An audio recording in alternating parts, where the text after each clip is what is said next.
This conference will now be recorded.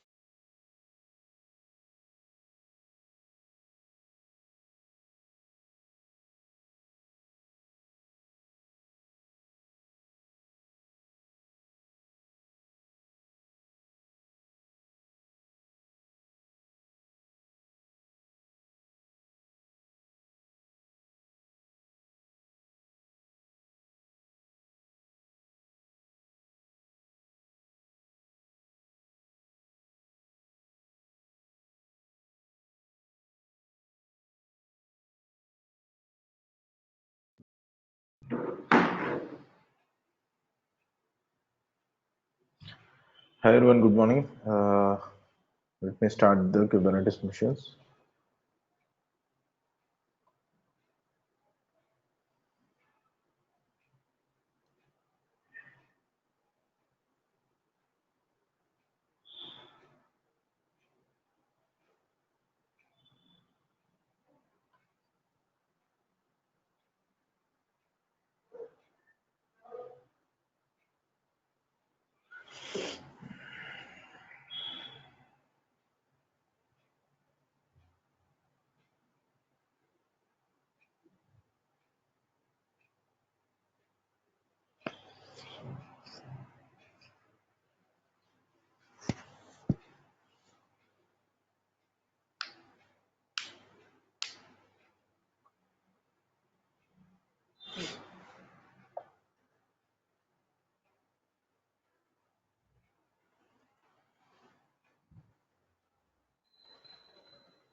So let's get started.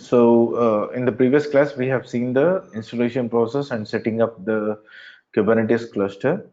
And now let's see few basic things before starting with the actual Kubernetes resource creation. Okay. Kubernetes cluster, if you want to see the information, as I already told you, whether all the nodes are integrated or not, you will check with the command called kubectl get nodes. Okay. So this command will tell you whether all the nodes are integrated properly and they are ready to accept the request or not. Okay. So let's look into that.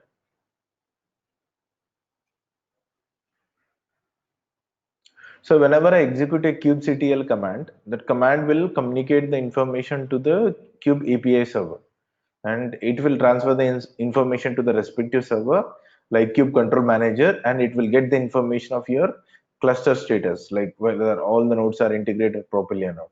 So your kube control manager will have the information.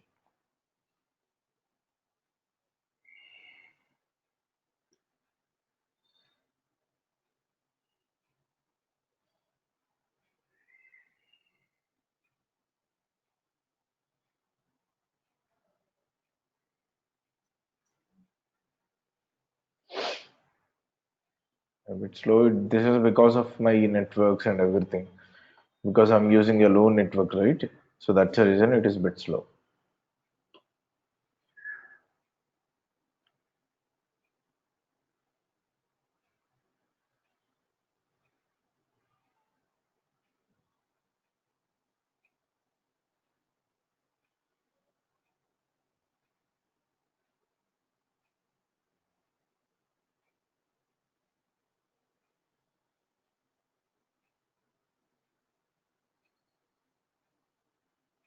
Okay. Now you can see all the three nodes are ready state and all the three nodes are having the same version and all. Okay, you can see their names. If you give -o wide, it will give you a lot of information, right? So it will give you certain information like what is the Docker version, what is the kernel version you are using for all the three nodes, okay, and your OS image and all. Okay, so let's say I want to see the entire information in depth, more information about the node, specific node. Okay. So I want to see more information about this node. This information is not uh, giving me the much details of my node. I want more information. Okay. So then take a node name. Okay. kubectl describe node and the node name. Okay. So this will give you a lot more information about your node. You can see here node name, okay, labels, annotations, creation time attains unscheduled, false. It is unscheduled in the sense this node is not ready to accept the request. Okay, if it is set to true, then it is not ready to accept the request. If it is false in the sense, it is ready to accept the request. Okay, when we will go to this particular situation in the sense, let us say your one of the node need to be under maintenance. Maintenance in the sense there are some particular issues you need to sort out it, and then you can reattach the node to the say like you can make it available in such a way that the kubectl command can launch the pods on this particular node. Okay, so for time being you need to make this particular node unscheduled. Okay, then we need to use as like for true. Okay, then no one will launch this particular, so cube scheduler will not uh, try to launch the pods or a resource in this particular node. Okay, so when you have under maintenance and all, in the previous class itself I told you like what need to be done and everything. Okay, and then address allocations, okay, and a lot more other things. Event logs are the important things in order to tell you whether this particular resource or the node has been created properly or not.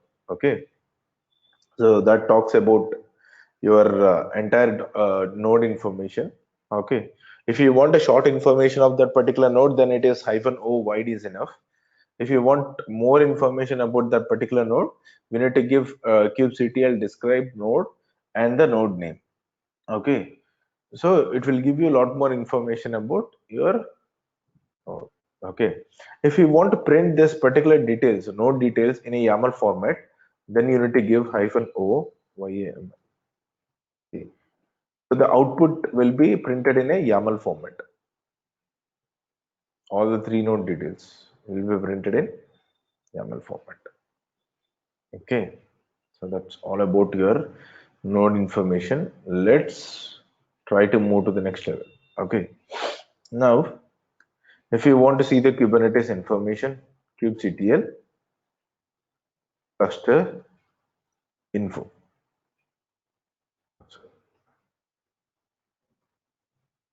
So this will tell you Kubernetes master is running on at what IP address it is, HTTPS colon double black slash 192.168.0.20 colon 6443, and your DNS kube DNS is running at, this is for internal DNS service. Okay, so automatically whenever a DNS is created, a host name is created for your pod or whatever it is, it will try to add that particular pod details into the DNS, that is kube DNS, which we are using for Kubernetes. Okay, this is the URL in order to get the information. Now, let's say if you want to save this information to a file, we need to give dump. Okay. Doesn't this cluster info doesn't show the node details? No, no, no, it doesn't show you. For that, we have a separate command, right? Get nodes and all. Okay. Cluster info in the sense, what is the main API server where it is running. Okay. And the kube DNS.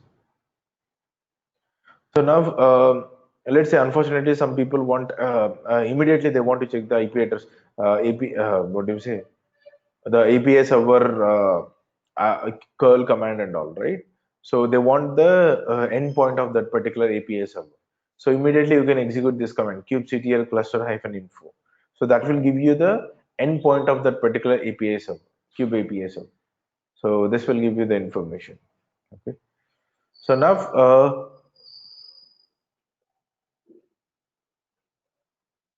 kubectl. If you want more commands, you can give help and you can see a lot more information about your Kubernetes commands. Okay. So we have so many other things. So let's come one by one. So let's give so all this information, this Kube API, Kube Control Manager, Kube Scheduler, etcd server, everything has been created when you have done Kube init command. Okay, it downloaded some YAML files. Okay, so those YAML files are stored under kubectl Kubernetes. Okay, so this is the main directory of home directory of your Kubernetes. Okay, you can see there /etc Kubernetes. Okay, in this you can see admin. Okay, and we have manifest. So manifest directory has the actual YAML files of the etcd YAML, API server, control manager, and scheduler. Okay. So when you executed init command, it has created a directory called /etc Kubernetes, and it will create the necessary directories and it will pull the files from the repository, and then it will save here. After that, it will initiate this particular YAML files in order to create the resource. Okay. So that is what happened when you executed kubectl init command. Okay. So that is what happened, and your Kubernetes certificates will be stored under PKI. You can see here. These are the certificates, proxy certificates. We have CA certificates, API server certificates, etcd certificates. There are so many other certificates which are created when you have initialized. Okay. So kubelet configuration file you can find here itself. Kubelet. If you want to see the information, just use whatever the tool you want, less command or cat, whatever. You can see the information. So these are like certificates and their information. Okay. So I will explain you what is this. This is the YAML syntax we are following in order to store the information. Okay. So this is the cluster. So what Kubernetes cluster it is, and this is the server IP. So the API server and the certificate for that, which we are using. So this is the server certificate, and these are the client certificates. Okay, which are used. So these are saved in this particular file. Okay.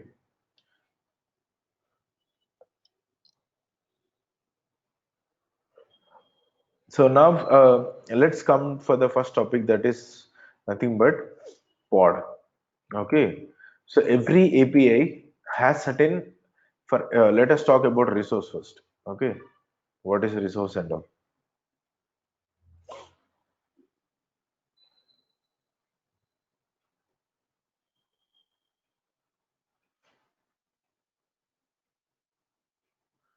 Line paint tools.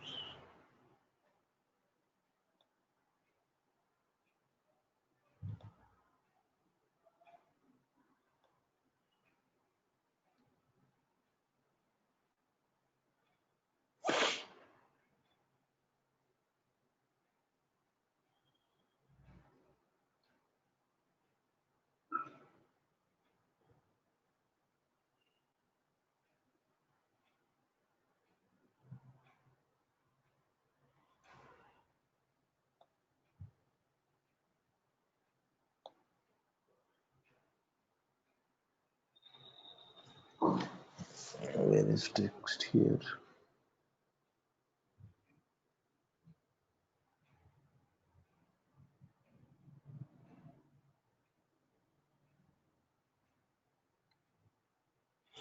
This is it.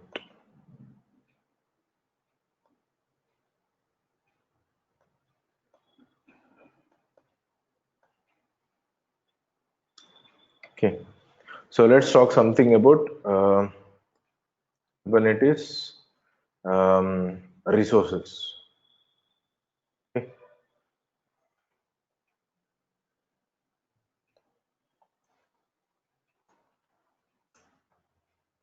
So let's talk something about it. I need to reduce the size of it. My God.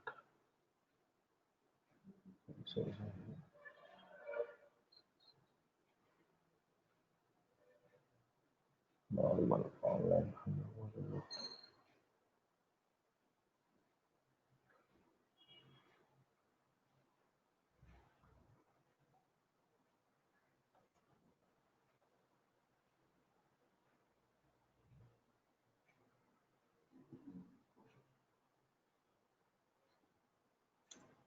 Okay, so Kubernetes resource in the sense, let's say you're creating containers in the Docker, right? So containers are called as one of the resource. You're creating a volumes. Volumes is called one resource. Okay, all the resources you are using together to build your application. Okay, so let's say I want to use a storage. That storage need to be attached to my container. Okay, what you need to create? First, you need to create a volume, and let's talk about Docker. I'm saying. Okay, so resource in the sense, I'm just trying to explain the concept of it. Okay. So let's take a volume creation. You'll create a volume command using docker volume create and you'll give some name. It will create a volume for you. That is one resource which is created. Let's say you want to create a network, your own network. So let's say I'm using a docker network create and the a network name and the CIDR value you are giving so that it will create a network for you with the respective thing. Okay, so then after I'm creating a container. Okay, so this container should use both the network and as well as the storage. Okay, both are using to your container creation.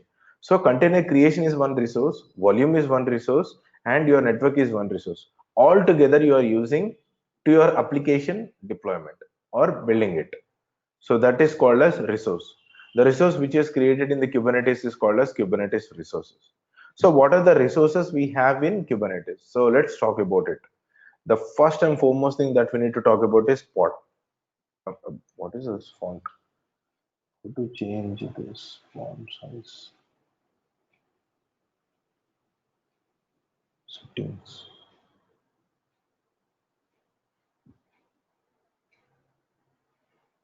Yeah. Maybe it's line height. Sorry, Line height. There is something line height. this one Letters. No, here, no, down.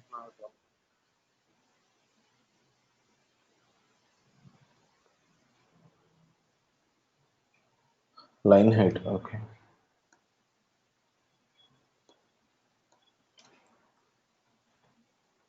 did it reduced? No.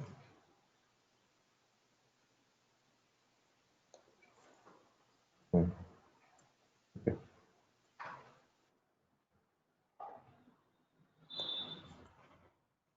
Okay, that is far better, right? Yes. Okay. So let's talk about the resource creation. The first thing is nothing but the pod. Okay. So what is pod? Pod is nothing but multiple containers are logically grouped together, more than one container. Let's say if it is a single container, just we will call as a container. But we are grouping multiple containers. In a pod, we can create a single container, okay, or we can have multiple containers. So multiple containers are grouped together logically, not physically. I'm saying it's logically grouped together in order to use shared volume and shared network. Okay, logical grouping of multiple containers, okay, to use shared volume and shared network.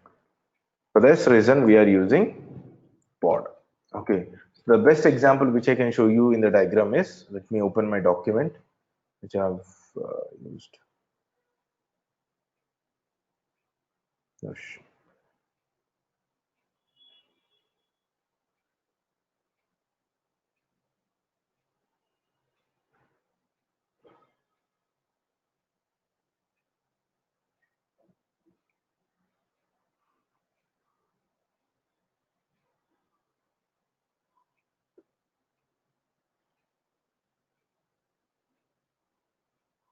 So now we are using the CLI, okay, kubectl command. So my kubectl command is going to the API server, kube API, and then it will go to either kube control manager, or it will go to the etcd server, or it will go to the kube scheduler based on the requirement. And then it will do the respective task on the nodes. Okay. So these are the components we have discussed, and where these components are segregated. Okay, what kind of port numbers we are using, what need to be opened, how to install Docker first, that we need to take care. So these are the objects. So it can be called as Kubernetes objects or Kubernetes resources. Okay, so we are calling, most of the people will call us like objects. Okay, some people, only few people will call as Kubernetes a resource, but you can also say that like it is Kubernetes objects. So better, I suggest to call these things as objects. Okay, so now we are creating a pod object. Okay, so what is a pod? So in a pod, a group of one or more containers with shared storage and network and specific how to run the containers. Okay, so they are grouped together. Let us assume this is pod. This is a node. Let us assume. Okay, in this node you have a pod created logically. Okay, logical grouping, you know, right? So using some particular layer, additional layer, you will group multiple things together. Okay, that is called as logical grouping. So using that logic, you are trying to, that logic is nothing but pod. So using that pod logic, you are trying to group multiple containers under one platform so that the pod will be created with a single IP. Okay. So when someone wants to communicate to the container, they need to come with this particular IP, pod IP. Okay. And internally, it will take a decision to which container you need to access. Okay. So you can specify. And from container to container within the pod will be communicated using local IP address. Okay, and both will have a different port numbers in order to communicate, though they are using a single port, but both will have a different port numbers in order to communicate. Okay, so this is how the pod is created. You can see here in this pod we are using file puller as well as web server. Okay, file puller in the sense, let us say you are trying to pull the code from the GitHub server. Okay, and you are saving it in the volume, and this volume is also used by your next container. So automatically whatever the data has been stored or pulled by your this particular container will be saved in this particular volume, and this volume is used by the web server so that the content, the new website content, will be available to your web server also. So that is the logic behind your this particular pod creation. So in order to use shared volume and shared network, we are using this particular pod creation. This is the basic object we need to create. Okay, so without having this, you cannot create other objects also, which are related to containers. Okay, so this is the basic example which I can give you in order to create a pod. So now, how to create this particular pod? That is a question mark we have right now. Okay, so either pod you can, I told you, right, Kubernetes is an orchestration. So why Kubernetes is called as orchestration? Because whatever you want to do, so in order to create a pod, first I need to create containers, and then I need to, what do we say, I need to tell which port need to be opened, what volume I need to use, everything I need to specify. Okay, instead of doing this, okay, I can specify in a YAML file or in a JSON file, and I can give it that particular file as an input to the kubectl command. So kubectl command will convert that particular YAML file into JSON. If it is JSON, directly it will give it to the Kube API server, and then it will be transferred to the respective tools, and then it will create a resource for you, object. Okay, so that's the reason it is called as orchestration. Kubernetes is called as an orchestrator tool. Okay, so container orchestration tool. Okay, so if someone asks you like what is a simple definition of your Kubernetes, tell that Kubernetes is an orchestration tool for containers. Okay, so let's create a YAML file in order to create our pod. Okay, so for every object we create in Kubernetes, okay, so we have these objects, right? Every object will use certain API versions. Okay, not all the API versions can be used for all the objects. Okay, so every object has certain API version, and some objects might match. Some objects might use same API version. They might work with the same API version also.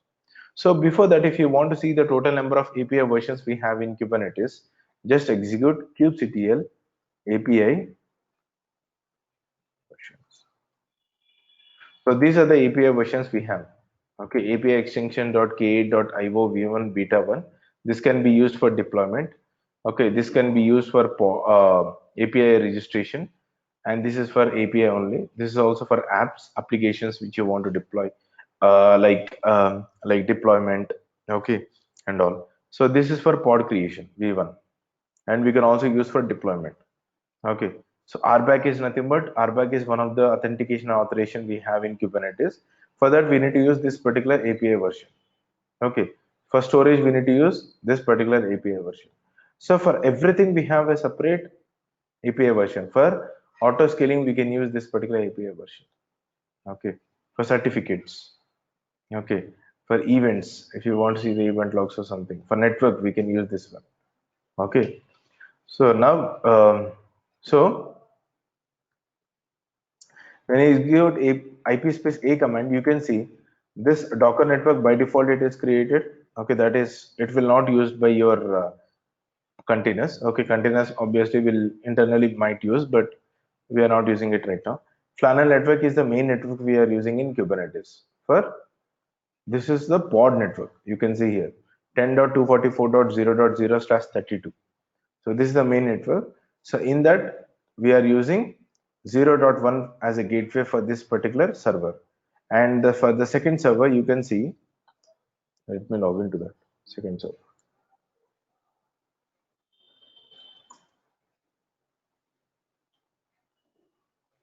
The second server, you can see same flannel network. Okay, you can see here 1.0. So here it is 1.0 and here it is 0.0. Okay, and on the third node it will be 10.244.2.0.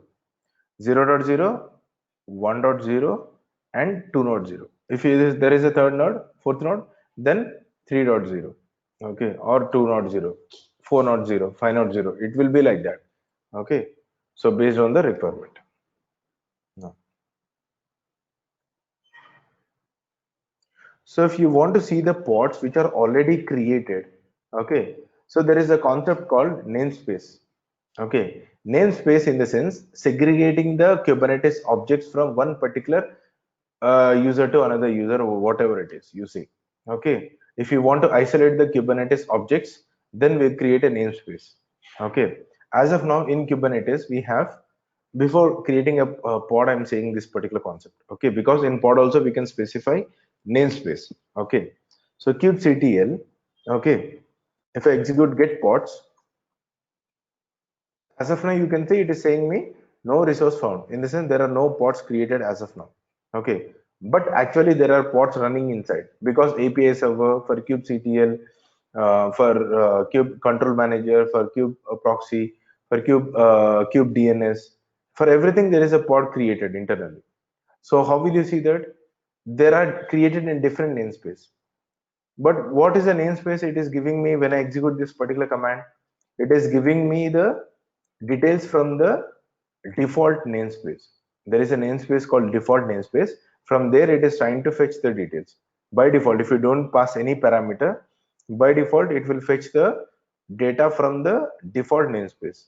If you want from all the namespaces, then you need to give hyphen all hyphen name spaces. You can see here. So there are these many pods which are created in the background. You can see this. Okay. See, for core DNS there are two pods. Okay, for core DNS, and this is one pod. etcd we have Kubernetes master pod, kube API Kubernetes master, kube control manager Kubernetes master, kube flannel. Okay, kube proxy. Why we have three? Because this pod one is running here, this pod is running on the second node, this pod is running on the third node, and here we can see proxy is also running on all the three nodes. Obviously, control manager, API server, etcd, and kube scheduler will be running on the same node itself. Okay, why we have core DNS of two pods? Because it is running as a replication, in the sense if any one of the core DNS is down, one of the pod is down, let us say this pod is down, automatically you can get the details from the second DNS. Okay, so that's the reason they have created a replica of two. Okay, so if you want to see the pod related information, you can give like this. If you want to see more information about this pod, like what is the IP address of this particular pod and all, you can give -o wide. You can see this is the namespace. So you can see here, this all pods are created in which namespace? You can see here cube-system. This is kube-system is specific to related to your Kubernetes cluster. No one can access it. Okay, no one can access in the sense from outside. You cannot access this kube-system namespace. Okay, default namespace is your namespace, and cube hyphen we have one more namespace, that is cube-public, that is publicly accessible. Okay, so and we have default, so totally we have three namespaces: cube-system, cube- uh, uh, public, and default namespace by default. Okay, so name ready in the sense we need to have one container, one pod that is created successfully. Okay, so here also there is one container that need to be running in the pod that is created successfully. All are one created because we have individual pods. As I told you, this pod can have multiple containers also, but as of now they have created only one container, and that is running successfully. You can see how many times it restarted, you can see here. Okay, when it is created, and the IP address you can see here. Okay, so this is using a host network, so that's the reason it is having 0.20 IP address. Okay, so that is what I can say. And then this will tell you on which node this particular pod has been created. See, the core DNS has been created in Kubernetes master. Both are created in Kubernetes master. You can see this particular node, and these three are also created in Kubernetes master, obviously, because API, control manager, etcd, and scheduler will be running on the Kubernetes master itself. You can see here, out of these three proxies, one is running on Kubernetes master, and one is running on Minion 1, and one is running on Minion 2. So this is clear. Okay, so we don't have any annotations for this. Okay, so this will show you the information. If you want to see the elaborated information of the pod, then we need to take the pod name. Okay, same kubectl describe. If it is related to node, we need to give node. If it is related to pod, we need to give pod and the pod name. Just give enter. Why it is saying like not found? Because we are trying to search this information from the default namespace. So what I need to give? I need to give namespace -n. We can give like this -n or hyphen namespace. Okay, in order to print we give all namespaces. Okay, -n, in short we can give -n kube-system. You can see this is the information we have. This is event logs. Okay, and this is the information.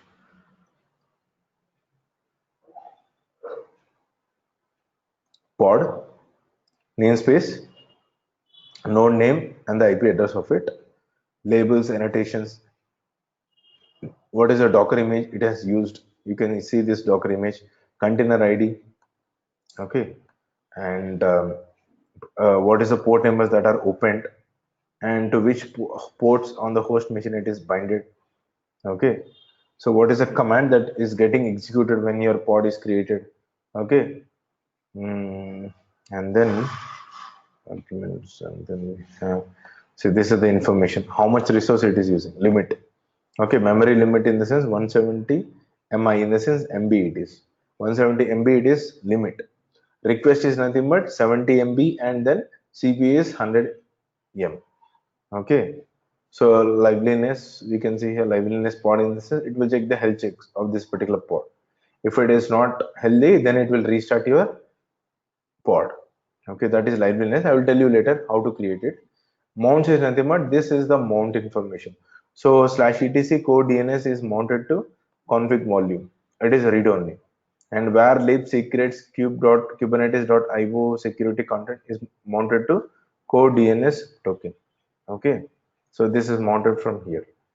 So this is the information, and this is the event logs. Everything is saved here. You can see here.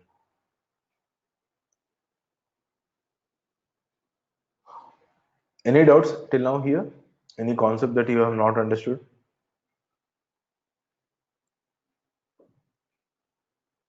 So here the concept is simple. Okay, so I'm trying to explain what are the pods which are created earlier when you executed kube-init command. So when you executed kube-init command, it has pulled some YAML files in order to create a pod related to API server, Kube Control Manager, and Kube Scheduler, and Kube Proxy, okay, and Flannel Network. So for these things, it will try to pull the YAML files, and then I already shown you where these YAML files are located, and based on the YAML files, it will create a resource for you, object. Okay, so these are the pods which are already created.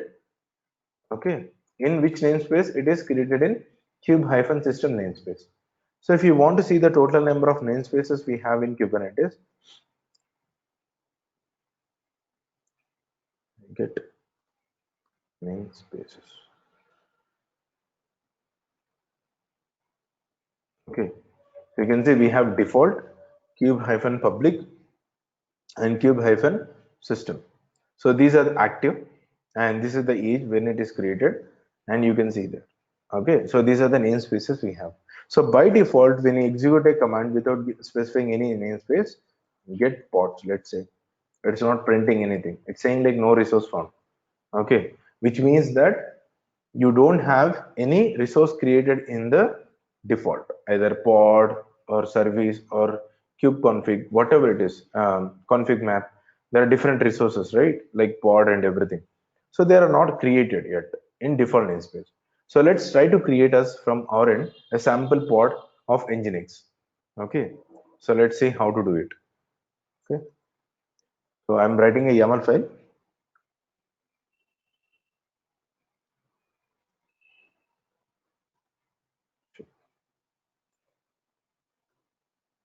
Okay, first of all, you need to specify what kind of resource you are trying to create or API server.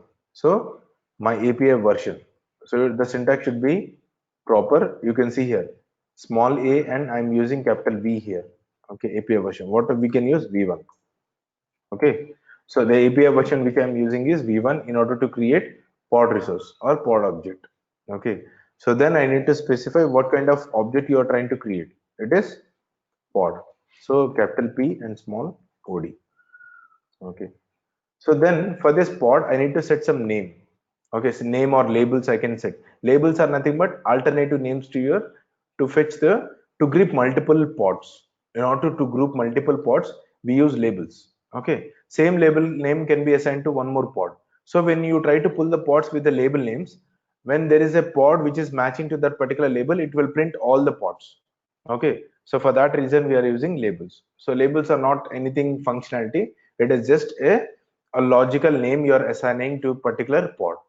Okay, so in order to assign these particular names and labels, we need to give metadata, then give enter colon enter, then metadata, and give two spaces, and write name. So let's say I'm writing this pod name as like, let's say my sample pod. Okay, so we should not give underscore here, it will not accept. Okay, we need to give only hyphen or whatever it is. Okay, so obviously people will try to give hyphen, no at the rate symbols and all, only hyphen or a continuous name. Okay, and don't give any spaces also. Now let's say I want to assign some labels, let's say like, sorry,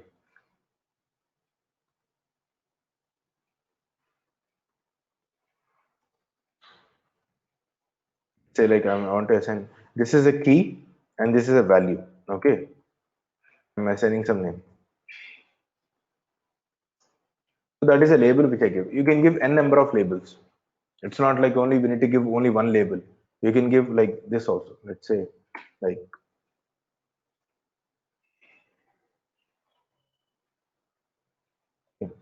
you can also give like this. Let's give it. Okay, nothing will happen. And then we need to give the actual specifications. So minimum things are done. What API version you want to use, what kind of resource you want to create, what should be the name, okay, what should be the label, everything you have set right now. Now we need to give the actual specifications. So spec. Okay, in the specifications, we need to tell what should be the container name. See, in the pod, there will be multiple containers, right? Every container should have one particular name. Okay, so that's the reason we need to give name first. Okay, so before that, we need to specify that we are trying to create containers.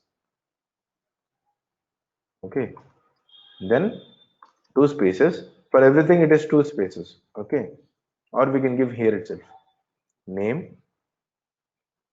Okay, name, let's say it is Nginx. I'm just trying to give Nginx, and image I want to use is, let's say, Nginx. If you want to specify something like 1.7.9, something like that, you can specify. So I'm trying to pull that particular image. Let's take an example. And there is one more concept called image.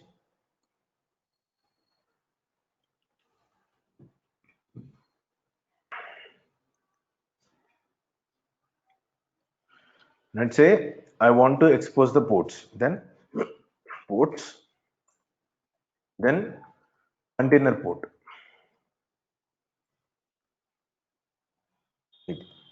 If you want to expose one more port, you can give the port also, another port. Okay, so that's all about your basic things which I'm trying to create a container. Okay, and we are not specifying anything like you need to create this particular pod on specific node. No, like not like that. Okay, so Kube scheduler will take the responsibility of launching the pod on the respective worker nodes we have. Okay, so that decision is not taken by us as of now. That decision is taken care by your Kube scheduler. Okay, so let's save this file and come out. So I have created a YAML file. So I need to give as an input kubectl. Okay, I can give create -f is nothing but the file location. So it's sample. So this is one command which I can execute, or I can give apply.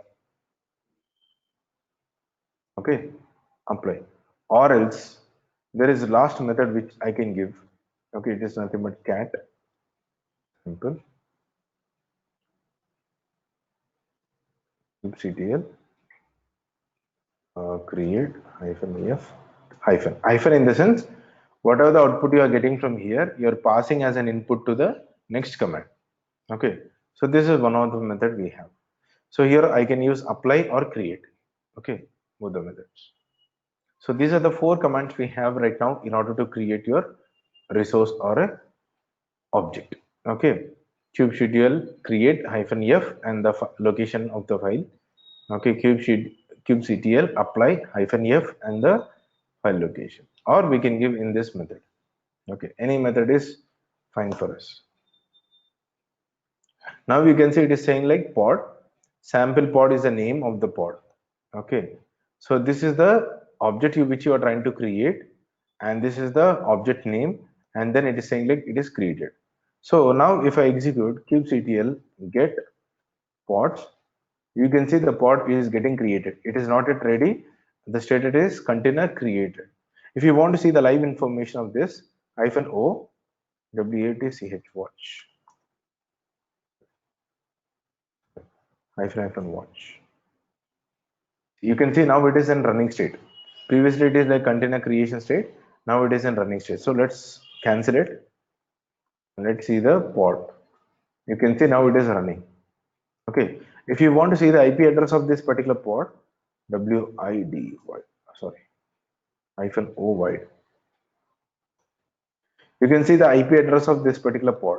Okay, so now if I curl this particular IP, see I cannot go to the browser and access this particular IP address, right? It is not possible because it doesn't have the permission to access from outside. It is internally in cluster you can access within in Kubernetes cluster, either from worker nodes or from the master node. You can access this IP, but not from somewhere else.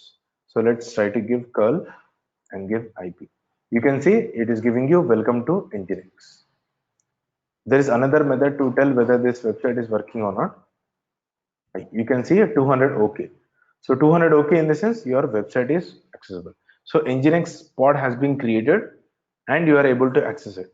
You can see here there. Okay, so this is the IP address. Okay, if you try to ping, you can say you are able to ping from here. Okay, so the same curl command I can execute from different node also. You can say let's try to access. And someone tell me like where this particular pod has been created. You can see here it is 200 OK. From everywhere I can access within the Kubernetes cluster, I can access my pod. Can someone tell me where this particular pod has been created on which node? By looking at this IP,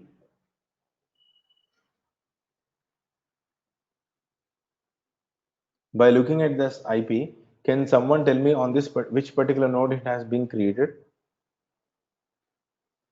Second. Second in the sense, which second? I don't get it actually. Totally we have Minion 3 node. nodes, right? Minion?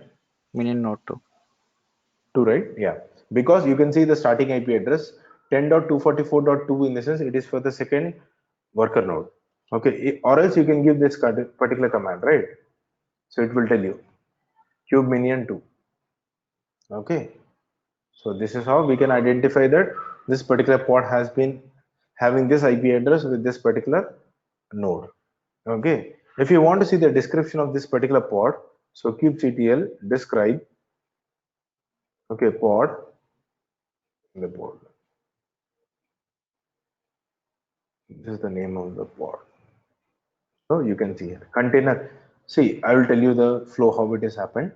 So this is the resource which is created. You can see the container port is exposed to 80, which I have done it. So I'm using Nginx 1.7.9.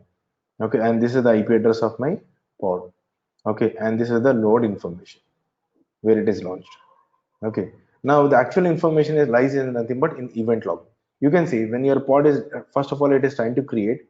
As I told you before, the first information Kube API server will give it to the scheduler after knowing which nodes are live, like which worker nodes are working fine. So then your Kube scheduler has successfully took a decision saying that successfully assigned default slash sample pod to Kube minion 2. So first Kube scheduler came into picture. After Kube scheduler, as I told you before, whenever it gave the information to the specific worker node, Kubelet will be the first tool, first service which will be taking the information from the kube scheduler. So obviously you can see here Kubelet came into picture on which node? Kube minion 2. What it has done first? First it verified that whether this particular pod node is having the Nginx 1.7.9 image or not. If it is not having, it will execute a command called docker pull command, and then it will pull the image.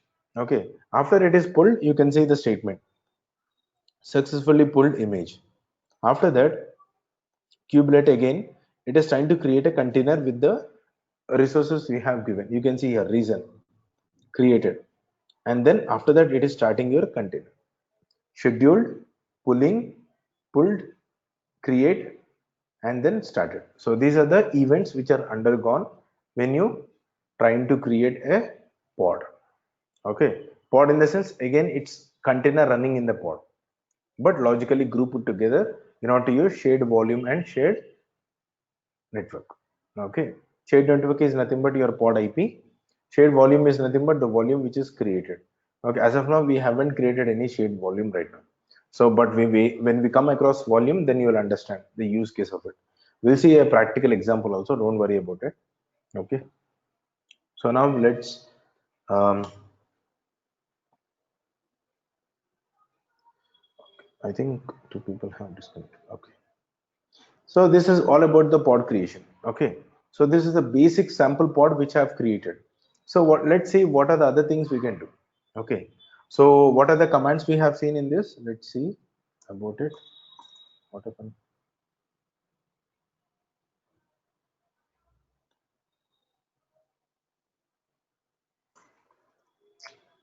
Okay.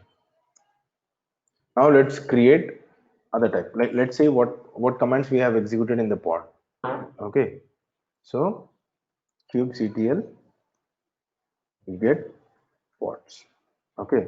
So by default it is created over there, and then we have executed kubectl get pods hyphen n and the namespace. Let's say if you want to pull from cube hyphen system, that is what we have done. And next kubectl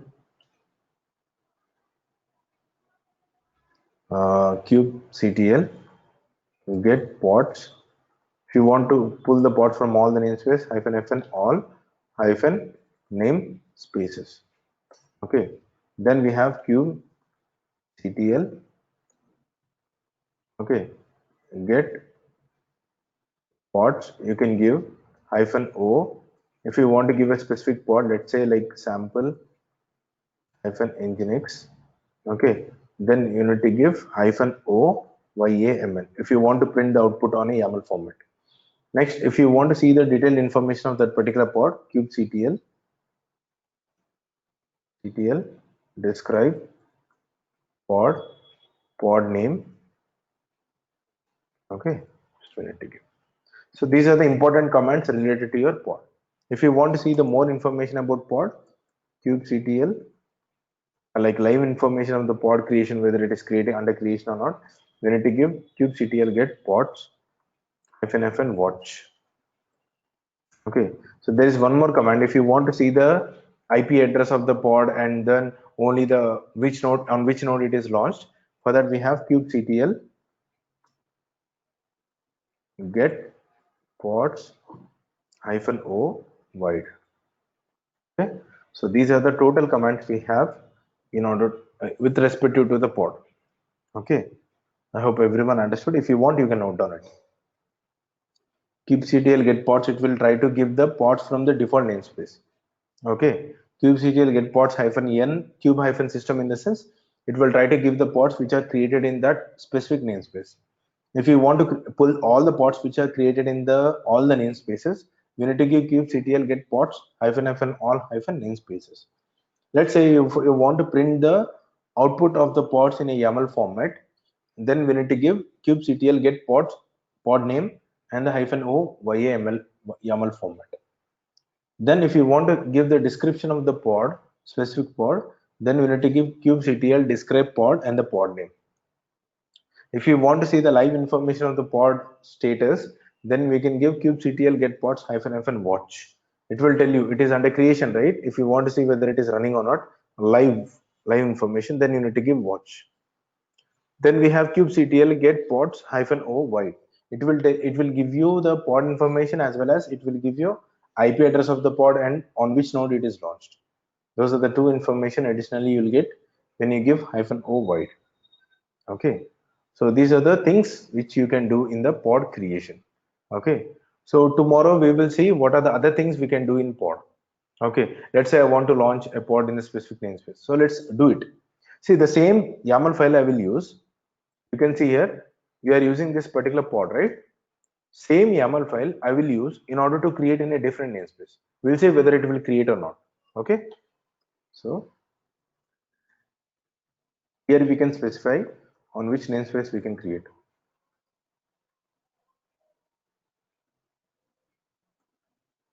Okay, I want to create in kube-public.